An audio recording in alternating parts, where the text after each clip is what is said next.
Hey guys, welcome back to a new video. And today I'm going to show you guys what I got to prevent my transmission from breaking, especially the automatic transmission. A manual transmission doesn't really matter, but those of you that own the 2004 to 2006 Acura TL, especially automatic transmission, this is what you need to prevent it from breaking. So this is a transmission cooler. Apparently, a lot of people have their trannies broken due to the fact that it overheats and then the torque converter breaks. So this is actually a must need, and it comes with obviously tubing and the intercooler of course, and then it comes with an adapter, and this is especially made in the USA right there. So this is actually legit, and this is built for our car, so this adapter is really necessary. It will come with this, and it does come with hardware too, so which is a good thing. And it comes with instructions, but honestly, reading the instructions myself, I couldn't really understand it. So I am having someone install this for me, so I don't have to come into any problems since I don't know how to install.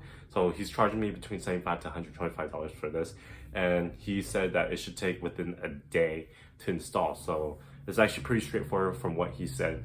And once he installs it, I'll show you guys the rundown of how he did it. So let's move on to the next scene. Alrighty, so the transmission cooler has been installed. So the mechanic apparently took off the old one, right? And so basically how it works is that the tubing goes into here, and then all the fluids go in through here to be processed to getting cold.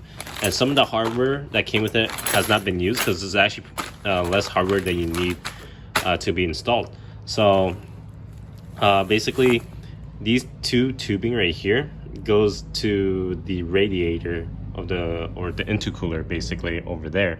So it just goes through here and then here. I think this is the out or the in, who knows. And then this is where it gets processed to go inside the engine or whatnot. So this cycles through there, but this is the old one. So the new one with the adapter sits on, so let me grab one of this right there. Oh, let me focus. Right there, you guys can see that's the new adapter sitting right there. So basically you reuse the old bolts and you just put it in there. I think they're 10 millimeters for sure. And then the intercooler or the radiator for it sits right here. It sits against the original radiator, so there's like brackets for it to be held, and it's pretty simple and easy to install. There's a bracket right there, one right there, so you guys shine the light right there, third one, and then the fourth one right there. So, and then you just connect the tubing into here and then into there as well.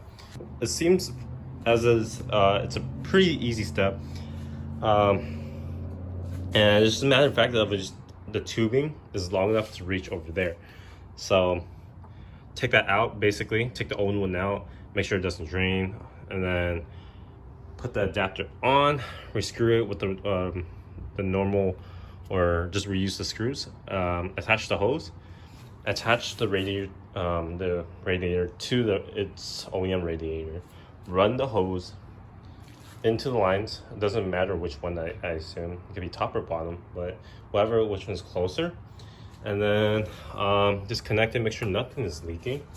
And then he said that he topped it off with transmission fluid just in case of it flooding, because it looks like this is definitely transmission fluid going through here, and then coolant. That's coolant right there.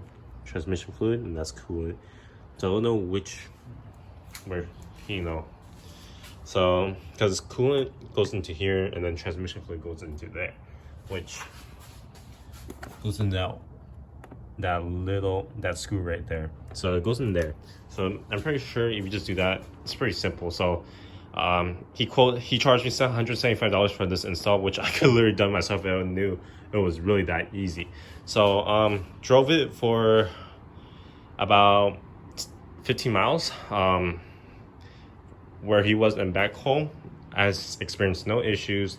The shifting felt a lot quicker. Other than that, And this is the best option you guys should go, because I feel like the OEM one isn't as good as this one, because it comes with a tranny cooler or radiator into there.